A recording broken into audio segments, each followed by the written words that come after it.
We observed World Elder Abuse Day on June 16th, and we thought we needed to do a bit more than just issue a message. We wanted to engage the public because we recognize that quite a few persons are not aware that they're being abused, and they're not calling it by name.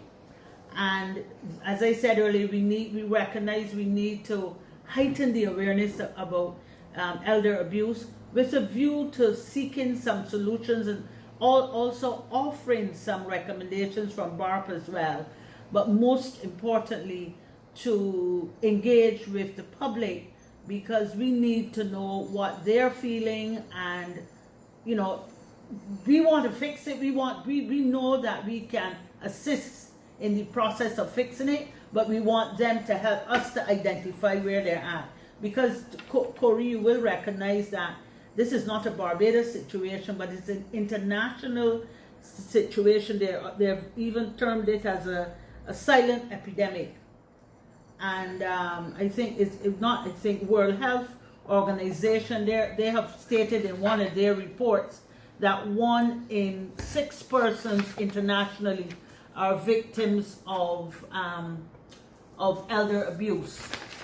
In Barbados, though, we don't have any records. We only have anecdotal information, So we need to hear from Barbados and see how we can assist. What further assistance is needed? Let's look, Corey, at we recognize that elder abuse is anything that's resulting in harm or causing pain to elders. Let's look at financial abuse. And we recognize also that there are situations that have been drawn to our attention where persons, their ATM cards are taken away. Sometimes when they go to access funds or try to access funds, they recognize that the funds are all gone.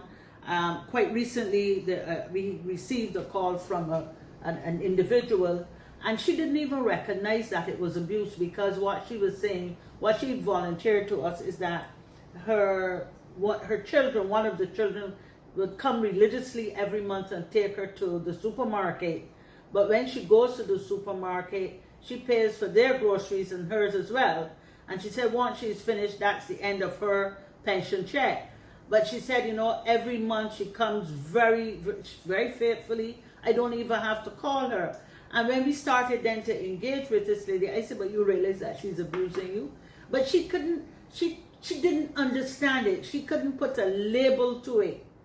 And this is what happens, because don't forget, most of the persons who abuse, most of the perpetrators of abuse are people whom you trust, your family, your friends, your children. So that is why it's so difficult to identify.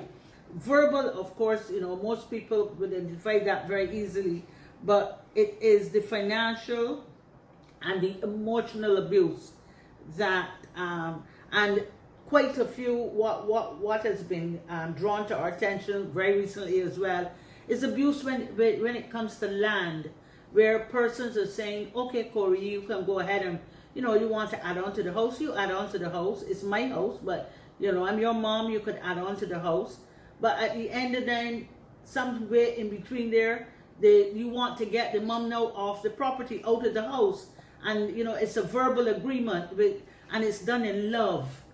And it's because a lot of these things are cast in love.